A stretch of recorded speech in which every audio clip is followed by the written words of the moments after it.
ಸಣ್ಣ ಕತಿ ಹೇಳ್ತೀನಿ, ಸಮಯ ಇದ್ದಂತವ್ರು ಕೇಳ್ರಿ. ಇದ್ರ ಸಾರಾಂಶ ಬಹಳ ಚಂದ ಐತಿ. ಏನ್ಪಾ ಅಂದ್ರ ಒಂದ್ ಊರಾಗ ಒಬ್ಬ ರಾಜ ಇರ್ತಾರಂತ. ರಾಜಾಗ 4 ಮಂದಿ ಹೆಂಡತ್ಯಾರ ಇರ್ತಾರಂತ. 4ನೇ ಹೆಂಡತಿ ಮ್ಯಾಲ ರಾಜಂಗ ಬಹಳ ಪ್ರೀತಿ ಇರ್ತದಂತ. ಹಂಗ 3ನೇ ಹೆಂಡತಿ ಮ್ಯಾಲನು ಪ್ರೀತಿ ಇರ್ತದಂತ. 2ನೇ ಹೆಂಡತಿ ಮ್ಯಾಲನು ಪ್ರೀತಿ ಬಹಳ ಇರ್ತದಂತ. ಆದ್ರೆ 1ನೇ ಹೆಂಡತಿ ಬಗ್ಗೆ ತಾತ್ಸರ್ಯ ಮನೋಭಾವನೆ ಇರ್ತದಂತ. ಈಗ ನಾನು ಬಿಟ್ಟು ಹೋಗಲ್ಲ ಅನ್ನೋ ಕಾನ್ಫಿಡೆಂಟ್ ಲೆವೆಲ್ ಜಾಸ್ತಿ ಇರ್ತತಿ.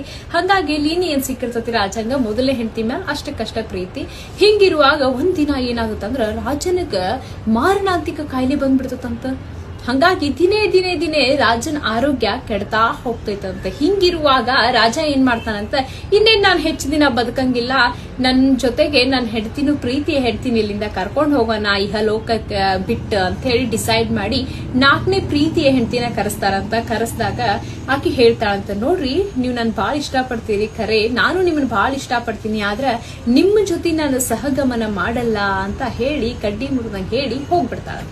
ಹಿಂಗಿರುವಾಗ 3ನೇ ಹೆಂಡತಿ ಬರ್ತಾಳ. 3ನೇ ಹೆಂಡತಿನೂ ಕೂಡ, ನೋಡ್ರಿ ನಾನ್ ನಿಮ್ಮನ್ನ ಇಷ್ಟ ಪಡ್ತೀನಿ, ನೀವು ನನ್ನ ಇಷ್ಟ ಪಡ್ತೀರಿ, ಆದ್ರೆ ನೀವು ಸತ್ತ ಮೇಲೆ ನಾನ್ ನಿಮ್ ಜೊತೆಗೆ ಬರಲ್ಲ, ನನ್ 2ನೇ ಮದ್ವಿ ಆಗ್ತೀನಿ ಅಂತ ಹೇಳ್ಬಿಟ್ಟ ಆಕಿನೂ ಹೊರಟು ಹೋಗ್ಬಿಡ್ತಾಳ.